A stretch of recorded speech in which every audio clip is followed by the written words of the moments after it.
Boa noite, bem-vindas, bem-vindos. Estamos aqui para mais um ITK Comenta. ITK Comenta é o nosso quadro semanal onde nós batemos um papo, respondemos algumas perguntas, refletimos sobre alguns temas que vocês trazem para nós, que vocês colocam nas caixinhas de perguntas. Então, estamos aqui para esse nosso bate-papo. Seja bem-vinda, seja bem-vindo e vamos em frente.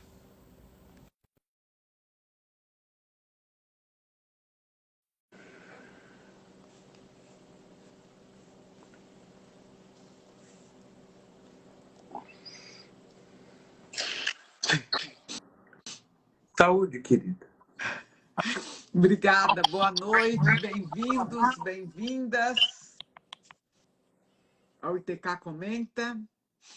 Opa, o menino entrou. O menino chegou. Chegou.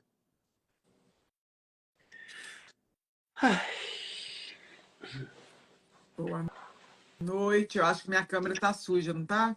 Ou não? É um pouquinho, né? Boa noite, bem-vindos.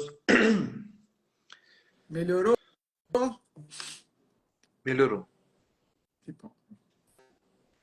Muito bom. Bem-vindos, bem-vindas ao nosso ITK Comenta.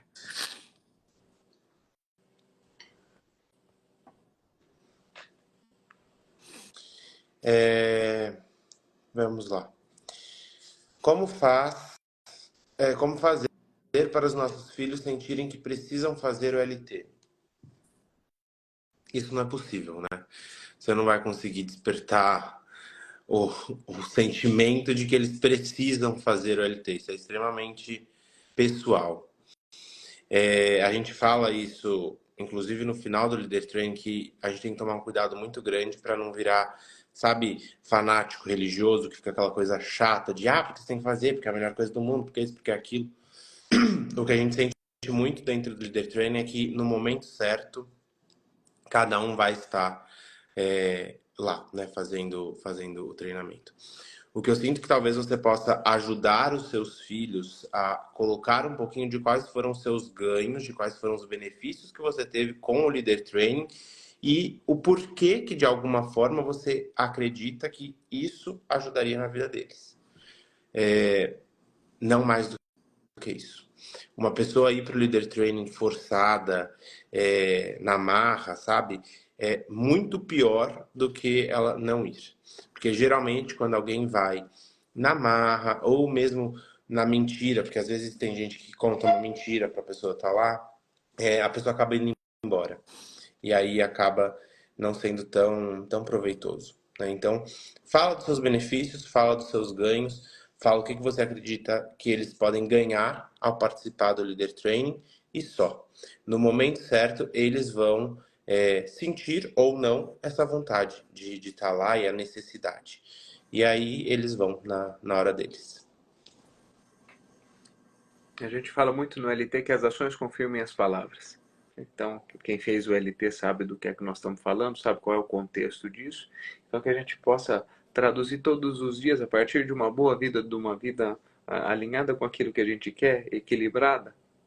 Isso mostra para as pessoas o valor que tem esse movimento, né? Eu costumo dizer que as pessoas vão para o Leader Training basicamente por dois motivos, ou dois caminhos, que eu também acredito que são os mesmos caminhos que trazem as pessoas para a terapia individual, por exemplo.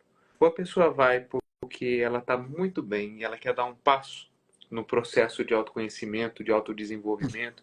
Então, quando eu vejo algo que foi bom para outra pessoa, a pessoa fala, olha, viveu uma experiência incrível, é maravilhoso, vai para se conhecer, para dar mais um passo. Ou as pessoas vão para dar um passo nesse movimento, ou porque as pessoas vivem um momento de uma dor muito grande. Então, a consequência está urgente aqui dentro. Eu estou vivenciando algo na minha vida que é muito limitador. Qualquer que seja o comportamento limitante.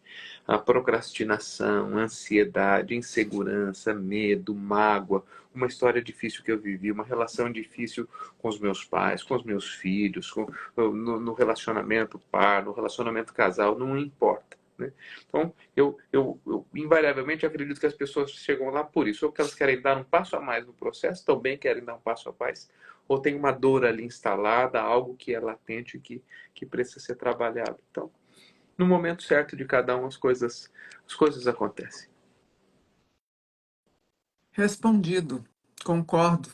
O momento é o momento certo de cada um. Não adianta a gente querer forçar o momento. No momento certo as coisas acontecem.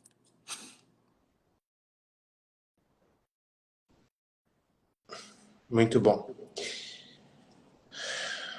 Bom dia. Ontem não consegui acompanhar a meditação das 20, ficou gravada?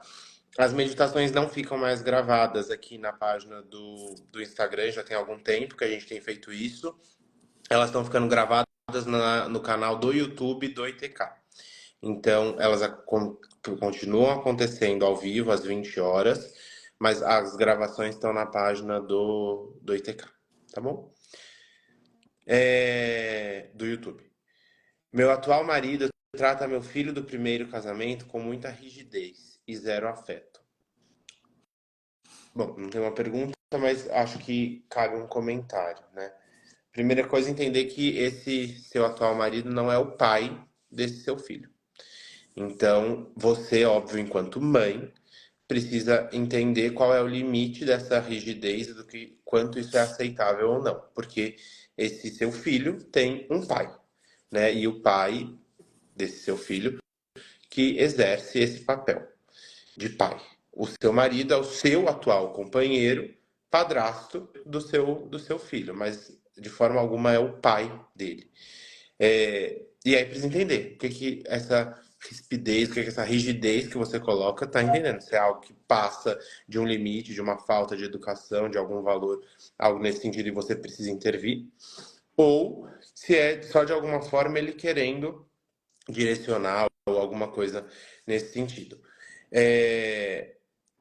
A falta de afeto também precisaria ser entendido em que contexto que você coloca essa falta de afeto, né? Porque, de novo, ele parte como seu companheiro e não como pai do seu filho. É uma relação que muitas vezes é, sim, difícil de trabalhar e de lidar entre as pessoas, mas o que eu sinto que precisa ficar muito claro para você, principalmente, que é a mãe está fazendo essa pergunta, mas para todos ali, é qual é o papel de cada um. Então, você, o papel de mãe do seu filho, o seu filho reconhecer que ele tem a mãe, tem o pai e que este outro homem é o padrasto, é o seu companheiro e o pai dele, o papel de pai, né? Isso precisa estar muito claro e para o afeto também não ser confundido nessa relação. E essa é uma colocação muito ampla, né? Que nos dá vários espaços e vários movimentos para trabalhar. A gente precisaria entender um pouco mais o que é que você espera com essa colocação, né? Mas uma coisa que talvez possa ajudar, complementando isso que o Rafa disse, é checar se essa relação não está ok dentro do que você espera para essa relação, ou seja, como eles se relacionam, eu gostaria que eles se relacionassem diferente, ou há uma queixa das pessoas envolvidas nessa relação. Por exemplo, o seu filho se queixando da forma como, né, como eles se relacionam, como isso ou como aquilo, ou uma queixa do seu marido hoje em relação a isso, né, qual é esse movimento deles. Eu digo isso porque muitas vezes é muito comum que a gente estabeleça parâmetros dentro do que a gente gostaria para as relações, né? Ah, eu gostaria que a relação da minha mãe com a minha irmã fosse desse jeito, mas é do outro. Eu gostaria que a relação do meu pai com fulano fosse desse jeito, mas é do outro. Isso é uma expectativa minha. Agora, de fato, essas pessoas têm esta dor também, têm essa queixa de dizer, olha, a nossa relação não está dando certo aqui, nós queremos melhorar, nós queremos transformar, ou essa é só uma expectativa sua? Porque isso também é muito importante da gente alinhar. Às vezes as pessoas não se relacionam da forma como a gente gostaria, mas para elas está ok. Poxa, não é meu pai, o outro diz não é meu filho, isso aqui vai ser nesse tamanho, dentro daquilo que é aceitável, e a gente manda bala. Então é muito importante reconhecer se essa dor é exclusivamente sua ou se é algo que eles vivem na relação entre eles. Isso, muito bom, porque é complicado para a gente responder sem ter o contexto exato do que está acontecendo. Por exemplo, qual a idade dessa criança, ou se é um adulto, ou se já é um adolescente, se é um jovem, como isso aconteceu. Mas, de qualquer forma, eu vou falar generalizado aqui, coisas práticas. A criança tem um pai e uma mãe. O pai e a mãe são aqueles que são os biológicos, os que criaram os que geraram essa criança. Se você parte para um novo casamento, isso não significa que a criança vai ter uma nova referência, um novo pai. A criança continua tendo o pai de origem dela. Então, entre você e o seu filho, é você e o seu filho e ele e o pai dele, né? Aí entra o seu companheiro. Tem a relação que você e o seu companheiro, você e o seu filho e o pai dele, porque você separou do homem, mas o pai não se separa da criança. E tem o contexto onde vocês estão inseridos, na casa onde vocês estão inseridos. A educação do seu filho, as regras que se impõem a ele, como você quer que seja, isso é uma questão sua, do seu ex-marido, que é o pai dessa criança, e com a criança. A relação da casa, por exemplo, suponhamos que aqui na minha casa não se joga futebol dentro de casa. Não, mas na casa do meu pai eu posso jogar futebol dentro de casa. Ok, na casa do seu pai você pode jogar futebol dentro de casa. Aqui, nesta casa, não se joga futebol dentro de casa. Então, você e o seu atual marido podem determinar as regras de como essa casa funciona, como este lugar funciona.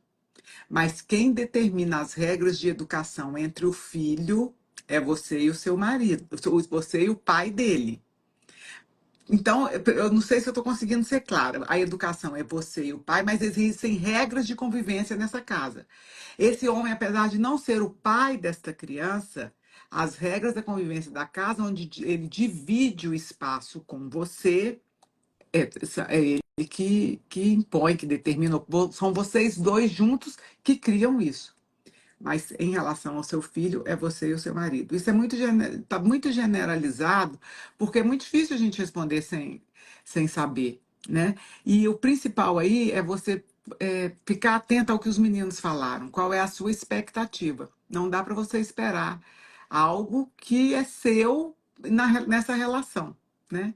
E nem tampouco querer que o seu atual companheiro, o seu atual marido, se relacione com essa criança como se fosse o pai dele, porque isso não é possível, porque ele tem pai, independente se esse pai está vivo ou morto. Ok? Muito bem. Falem um pouco sobre a antipsiquiatria. Não sei exatamente o que você quer que a gente fale, né? Mas eu vou te falar o que eu sinto disso. Não sou nem um pouco a favor da antipsiquiatria. O que eu sinto é que a gente precisa entender, porque nenhum movimento muito extremo leva ninguém para nenhum lugar favorável, muito menos um lugar bom. A questão, sim, existem muitos psiquiatras que tratam diretamente só os sintomas e não vão na causa, e com isso muitas vezes acabam mais prejudicando do que ajudando. Isso é um fato. Agora, o que eu sinto é que a psiquiatria hoje, ela está existem pessoas, existem psiquiatras, existem vertentes muito mais já humanizadas. Agora, um psiquiatra, ele é fundamental. Porque tem muita coisa em que um psicólogo, um terapeuta, não tem nem autonomia e nem capacidade para atuar. E precisa entrar com um psiquiatra. Ponto. Então, quando a gente fala de doenças mentais, o psiquiatra se torna extremamente necessário, assim como qualquer outro médico, né? Um psicólogo, um terapeuta, muitas vezes pode dar um suporte em todo um tratamento psiquiátrico, mas precisa de suporte psiquiátrico. Então, eu não sou a favor dessa linha anti-psiquiatria, muito pelo contrário. Eu acredito que tem muito a acrescentar em alguns trabalhos e que precisa de uma pessoa responsável, evidentemente, para te dar todo esse respaldo e esse cuidado. E aí o que você precisa, justamente, é de um psiquiatra que vá ao encontro desses seus valores. Mas precisa ser um psiquiatra porque é uma pessoa que estudou e está preparada para isso. Tem um papel totalmente diferente de um terapeuta, de um psicólogo. A parte de medicação precisa ser feita por um psiquiatra. E em alguns processos, em algumas situações, a medicação ela se torna necessária. Então, assim como para você escolher qualquer outro tipo de médico, ou qualquer outro tipo de profissional que você vai trabalhar, pelo menos é o meu critério, precisa ser uma pessoa que você confie, que te passe confiança e que vá de encontro aos seus valores. E aí tem todos os tipos. Tem os tipos de psiquiatra que sim, são a favor de muitos remédios, independente de qualquer circunstância, qualquer situação, e tem os psiquiatras que gostam de olhar para uma abordagem um pouco mais completa, olhar todo um contexto e trazer também todo esse outro lado mais emocional, terapêutico, etc. E fazer o tratamento em cima disso. Você precisa entender o que para você funciona melhor. E sempre com o cuidado que a gente precisa ter com as generalizações, né? Eu acredito que todo movimento, quando traz uma crítica a algo, né, desde que o intuito disso seja uma transformação para um movimento melhor, isso é positivo. Então, receber. Ontem a gente estava na reunião de acolhida que a gente tem depois do Leader Training, e um treinando disse que gostaria de mandar algumas sugestões, e a Carla falou sobre isso. O quanto elogios, críticas, sugestões são bem-vindas, porque esses são movimentos que enriquecem o nosso processo, todos os processos. Então, é claro que há críticas que podem ser feitas à psiquiatria, há críticas que podem ser feitas à psicologia, há críticas que podem ser feitas à psicologia transpessoal, há críticas que podem ser feitas à psicanálise, há críticas que podem ser feitas ao direito, à nutrição, não importa. Há críticas que podem ser feitas aos movimentos. As críticas nos levam a um movimento para o mais, para o progresso, para que as coisas possam fluir, desde que a intenção seja de construção, né? Agora, existem alguns movimentos que são movimentos que tendem à generalização. E aí são movimentos completamente destrutivos e enviesados. É como se eu dissesse, a psiquiatria deve ser eliminada. É uma coisa que não... Isto é um grandíssimo absurdo, porque eu generalizo como se nada nisso fosse útil. Então, quando eu faço um movimento que é de exclusão, não há espaço para psiquiatria, ou não há espaço para psicologia, ou não há espaço para terapia transpessoal, não há espaço para terapia cognitivo-comportamental, não há espaço para psicanálise, isso nos empobrece. Agora, quando eu posso fazer as críticas, dizer, olha, com isso eu não concordo, isso eu acho que devia ser de outra forma, isso nos enriquece, né? Isso é uma coisa. E outra consciência de que existem bons profissionais e profissionais muitas vezes não tão bons em todos os movimentos. Existem bons psiquiatras e psiquiatras que não são bons. Bons psicólogos e psicólogos que não são bons, bons terapeutas e terapeutas que não são bons, bons advogados e advogados que não são bons. O que não significa que não são boas pessoas, mas muitas vezes não têm a competência técnica, o recurso, a experiência, a formação necessária para o movimento. Isso acontece em todas as profissões. Então a gente precisa sempre, na minha opinião, reconhecer qual é a nossa postura quando a gente vai fazer uma crítica a algo. É para enriquecer? É para que isso flua? Ou é um movimento destrutivo de que algo precisa desaparecer? Isto nos empobrece. Então, essa é a minha visão um pouco genérica sobre esse movimento. Na grande maioria das vezes, quando a gente exclui algo, a gente se empobrece, a gente diminui. Não é porque eu não gosto de algo, não concordo com algo, isso não significa que eu devo eliminá-lo. Porque eu não gosto, eu não concordo, aquilo não funciona para mim, mas pode funcionar para outra pessoa. Nem tudo que funciona para mim funciona para você, nem tudo que funciona para você funciona para mim. Então, as exclusões vão sempre nos empobrecer. Vocês me ouvem falando muito quando eu estou falando sobre constelação, que a vida trabalha para o mais, nunca para o menos. A vida sempre trabalha para o mais. Mais recursos, mais consciências, mais possibilidades, mais opções. Então, quando a gente quer eliminar ante isso, ante aquilo, eu não fico confortável com esse tipo de coisa. Porque pode ser que eu não concorde, mas isso não significa que não é bom, não significa que não tem valor para alguém, não significa que não seja útil para alguém. Entende? Então eu fico com o que me cabe. Olha, se eu tiver que procurar um psiquiatra, eu vou atrás de um que combine com o meu estilo, que combine com o que eu acredito. Precisa entrar com medicação? Sim, claro que precisa entrar com medicação. Agora, para todas as pessoas precisa entrar com medicação? Não, nem todas. Nós recebemos aqui em consultório, eu mesma tenho duas pessoas que fazem terapia comigo, mas estão em acompanhamento com psiquiatra também. E que ótimo! A gente trabalha muito bem desta forma. Por quê? Porque as pessoas precisam desse suporte, elas precisam dessa medicação. Por um tempo, não significa que é para sempre, mas precisa. Então, o que eu disso tudo, o que eu queria deixar aqui é assim, não levante tantas bandeiras, sabe? Agora eu sou contra isso, agora eu sou contra aquilo. Não levante tantas bandeiras. Amplie o seu olhar, amplie o seu universo. Porque às vezes eu estou levantando uma bandeira contra uma coisa que só faz parte do meu contexto. Mas para o contexto do outro, aquilo faz todo sentido. Então, tudo que é ante isso, ante aquilo, para que eu vou eliminar algo que não é bom para mim, mas pode ser bom para o outro? Fica com o que é bom para você, pesquise o que é bom para você, mas permita que as coisas existam, que não para você, mas para outras pessoas. Eu vou só complementar essa pergunta, porque eu acho importante. O que eu percebo hoje, as pessoas têm um grau de intolerância muito grande. E aí, com esse grau de intolerância, a gente acaba entrando nesses nichos do anti isso, anti aquilo, levantando essas bandeiras que a Carla está falando. E o que, na realidade, acontece é que a gente entra numa postura extremamente arrogante e prepotente de achar que isso é o melhor para todo mundo. E aí eu preciso levantar a bandeira e sair gritando e sair impondo isso como se fosse a melhor coisa ninguém passar pelo psiquiatra, ou todo mundo ser de um partido X, ou todo mundo ser de um partido Y, ou todo mundo ter a mesma forma de pensar. Isso não existe, né?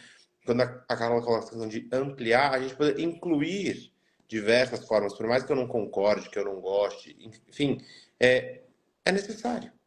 Entende? Então, olhar com muito cuidado para essa intolerância que cada um tem em diferentes áreas, em diferentes contextos, e para a arrogância que nos leva até essa postura do antipsiquiatrismo, antipsiquiatra, anti não sei o quê, anti não sei o quê, ou a favor de mais de tal coisa. Isso não existe, entende? Muito do que a gente trabalha, eu pelo menos sempre falo muito isso para os meus clientes, é um caminho do equilíbrio, é um caminho do meio, que não é nem o anti-X e o a favor de Y, entende? Precisa encontrar um equilíbrio. Nós, ontem eu falei isso na meditação, né? Com toda a história que está acontecendo no Rio Grande do Sul, existe um desequilíbrio na parte ambiental da nossa relação de seres humanos com o meio ambiente que causa esse desequilíbrio. Não existe um culpado pela situação do Rio Grande do Sul. Existe um desequilíbrio que todos nós estamos nos relacionando de uma forma errada com o planeta. Isso é um fato. Então, enquanto a gente não encontrar esse caminho do equilíbrio para tudo na nossa vida, não vai fazer sentido, entende? Então, não fiquem procurando o anti nem o a favor. Busquem o equilíbrio. Isso vai fazer diferença para todo mundo. Agora eu me perdi aqui. Especial para a Carla. Tenho um filho por adoção. Acho importante constelar a partir de quantos anos? Vocês não vão responder, só eu? Importante. Eu vou responder assim, da seguinte forma: é importante constelar, acho importante para todo mundo, entende? Constelação acho que traz uma clareza, uma consciência muito grande, né? Muito libertador e revelador para todas as pessoas. Então, assim, se você acha importante constelar, eu acho que todo mundo deveria, acho importante para todas as pessoas. Pelo fato do seu filho ser adotado, de novo, o que me questiono é qual que é o seu intuito com isso, né? É curiosidade, o que de alguma forma isso pode trazer de benefício. A partir de quantos anos a Carla responde para você? Muito bom.